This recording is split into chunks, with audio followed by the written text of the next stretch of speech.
Ada yang pulang bawa nafas, ada yang pulang bawa cicilan, ada yang pulang bawa tabungan, ada yang pulang cuma bawa capek. Bedanya bukan di gaji. Masalah lo bukan kurang duit. Mungkin masalah lo adalah pola yang terus lo bela-belain.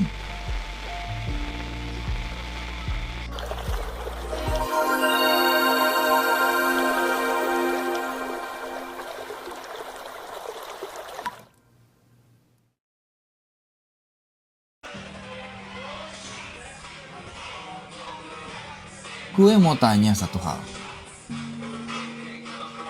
Bukan soal berapa gaji lo. Tapi soal ini. Waktu kontrak lo selesai, lo pulang bawa apa? Foto-foto bagus? Cerita seru? Atau rekening yang balik ke nol lagi? Banyak kru kerja keras. Shift panjang jauh dari rumah digaji dolar.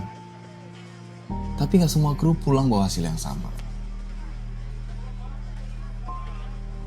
Ada yang pulang bawa nafas. Ada yang pulang bawa cicilan. Ada yang pulang bawa tabungan.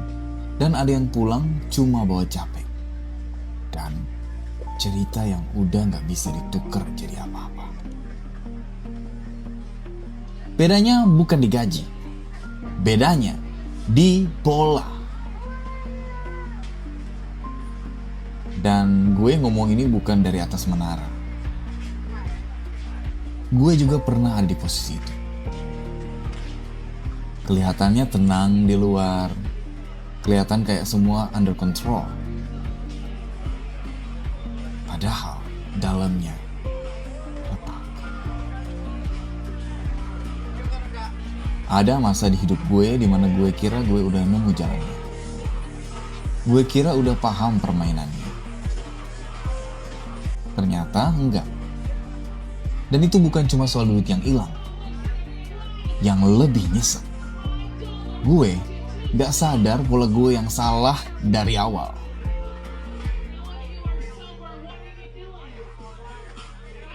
Cerita lengkapnya bakal gue bahas di episode lain. Tapi untuk sekarang, yang penting lo tahu satu hal ini. Gue pernah ada di situ juga. Dan justru karena itu, gue bisa bilang ini dengan yakin. Masalah lo bukan kurang duit. Mungkin masalah lo adalah pola yang terus lo bela-belain.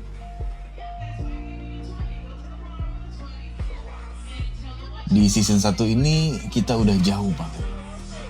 Kita udah ngomongin gimana gaji kapal bukan cuma angka di kontrak. Ada komponen-komponen yang banyak lo gak beneran ngerti. Sampai telat. Kita otopsi pengeluaran. Kayak ngopi-ngopi, wifi, jajan di port, transfer spontan ke rumah. Semua hal kecil yang kalau dijumlahin, gede juga ya. Kita dengerin cerita Derry, PS5, gadget, Bali, dan saldo yang balik ke nol lagi. Dan di episode sebelumnya, kita ngomongin satu ide yang mestinya bikin lo pause. Kontrak lo bukan cuma 6 bulan kerja. Itu 6 bulan kesempatan. Sekarang episode ini adalah jeda. Sebelum kita masuk ke sistem dan budgeting, gue mau lo duduk bentar dan jujur sama diri sendiri. Karena dari semua yang udah kita bahas, ada satu pertanyaan yang gue belum pernah tanya langsung. Lo sendiri lagi stuck di pola yang mana? Karena masalah duit di kapal itu jarang kelihatan kayak saldo nol. Dia nyamar jadi kebiasaan, nyamar jadi lifestyle, nyamar jadi alasan yang kedengaran masuk akal. Dan makin sering diulang, makin terasa normal. Padahal diam-diam dia lagi makan masa depan lo. Gue perhatiin banyak kru nyangkut di salah satu dari 3 pola ini. Bisa jadi lo salah satunya. Bisa jadi lo campuran. Atau yang lebih parah lagi, Lo pindah-pindah tipe, tapi ujungnya tetap tekor.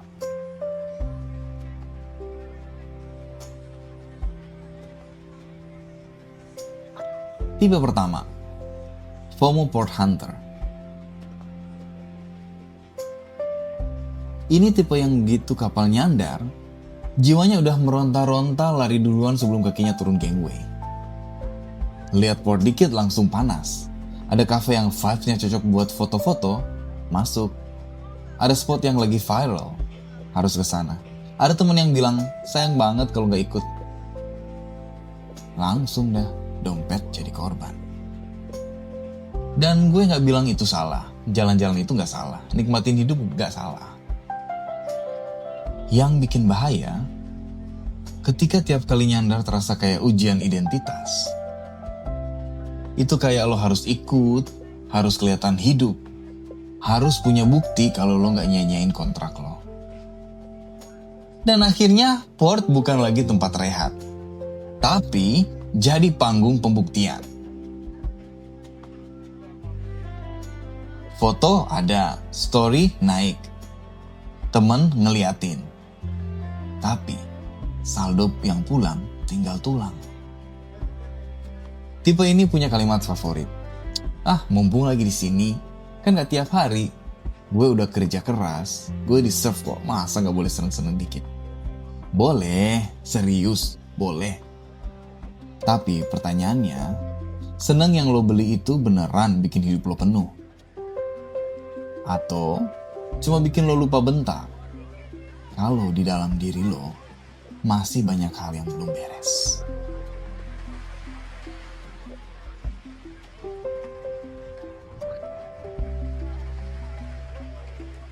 Tipe kedua, ini yang paling rumit.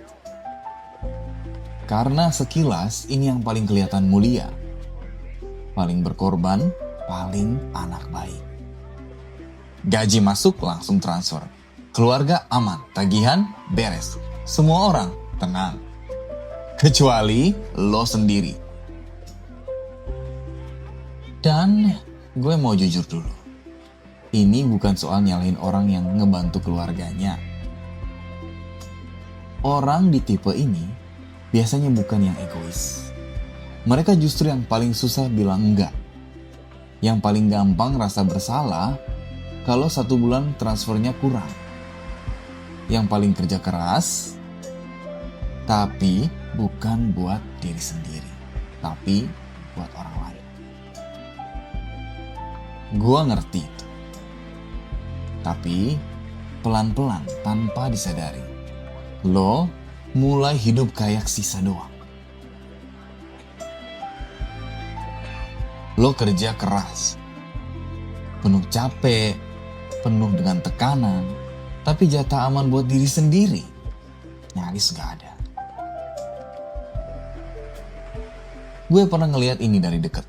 Kru yang tiap malam buka rekening, liatin saldo yang udah ditransfer semua ke rumah dan ngerasa lega.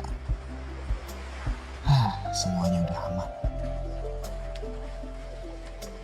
Tapi kalau dilihat lega yang itu bukan lega karena dia aman. Itu lega karena orang lain yang aman. Dan bedanya itu jauh banget. Yang bikin susah keluar dari pola ini adalah rasa bersalah.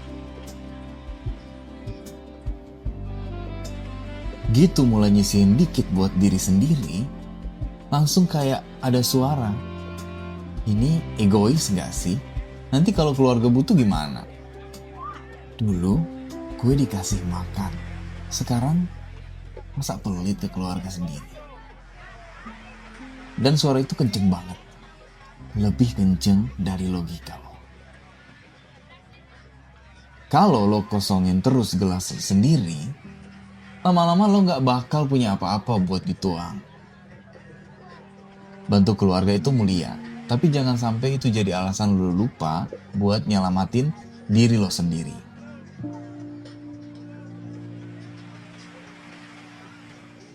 Tipe yang ketiga, YOLO gadget. Ini tipe yang selalu punya alasan elegan buat belanja impulsif. biar kerja lebih enak, biar upgrade diri, sekalian hadiah buat diri sendiri, self reward. Kontrak ini memang udah diniatin buat ganti ini itu. Dan kadang alasannya kedengaran pinter. Terlalu pinter malah. HP baru, earbuds baru, jam baru, kamera baru, laptop baru. Tiap kontrak harus ada upgrade, biar ngerasa menang. Dan memang, barang bisa bikin lo kelihatan upgrade dari luar. Tapi, nggak semua upgrade bikin hidup lo beneran naik. Kadang yang naik cuma gengsi, sedangkan rekening lo megap-megap di balik layar. Yang paling licin dari tipe ini adalah ilusi kontrol. Lo ngerasa keputusan lo masuk akal. Ada fungsinya, ada feature, ada alasan, ada investment. Padahal, gak semua yang mahal itu adalah investasi. Kadang dia cuma rasa capek yang lagi cari bentuk fisik. Lo bukan beli gadget, lo beli sensasi. Lo beli ilusi kalau hidup lo lagi gerak maju. Dan itu beda.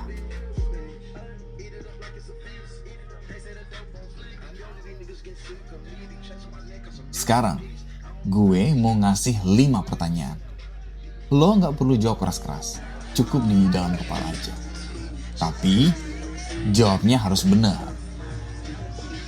Karena yang lo mau selamatin itu adalah hidup lo sendiri. Pertama, kalau kapal nyandar, yang pertama lo pikirin apa? Tempat yang mau lo datengin, barang yang mau lo beli, atau saldo yang harus lo jaga? Kedua, pas gajian masuk, lo lebih sering ngerasa tenang atau malah panik karena duit itu udah kebagi duluan di kepala lo?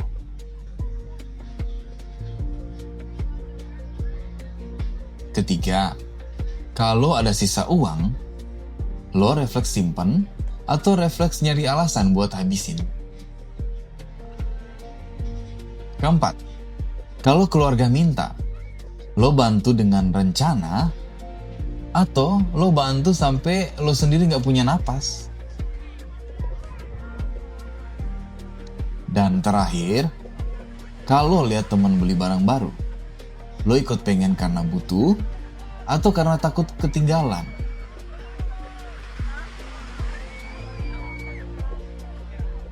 Kalau semua itu bikin lo agak nyaman,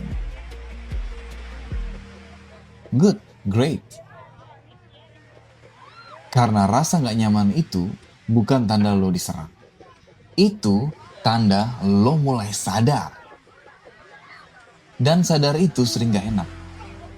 Dia gak selembut motivasi pagi hari. Dia lebih mirip kaca yang jujur. Dingin, diam, tapi gak bohong.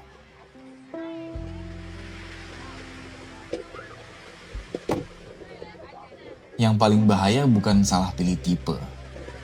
Yang paling bahaya, kalau lo udah hidup terlalu lama dalam satu pola, sampai lo kira itu kepribadian lo sendiri. Padahal belum tentu.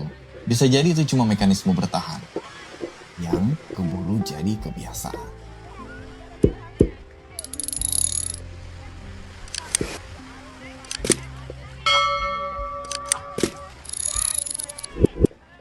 FOMO Pot Hunter mungkin bukan cinta jalan-jalan. Bisa jadi dia haus validasi yang gak pernah dikasih.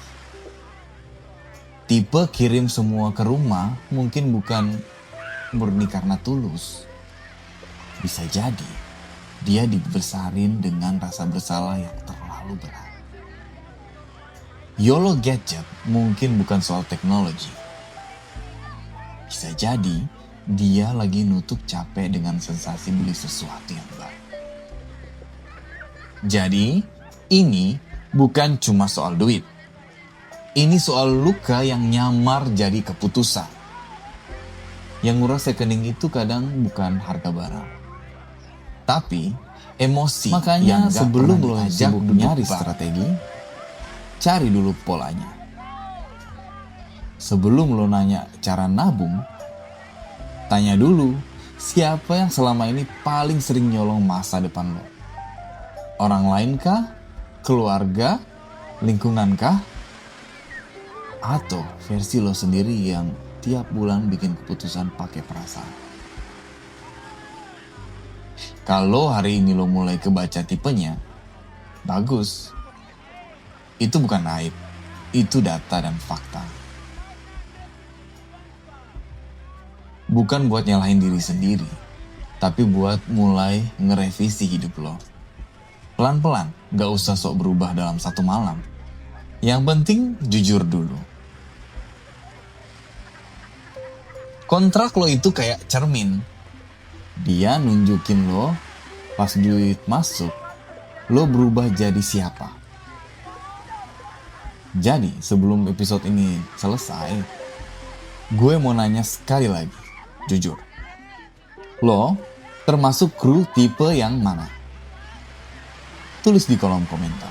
Atau tulis di kepala dulu kalau belum berani. Karena perubahan gak selalu dimulai dari target gede.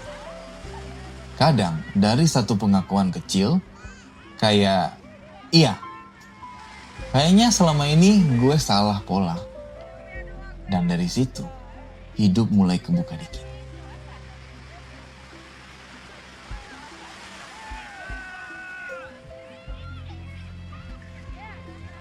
Tapi ada satu lapisan lagi yang bikin semua ini makin ribet.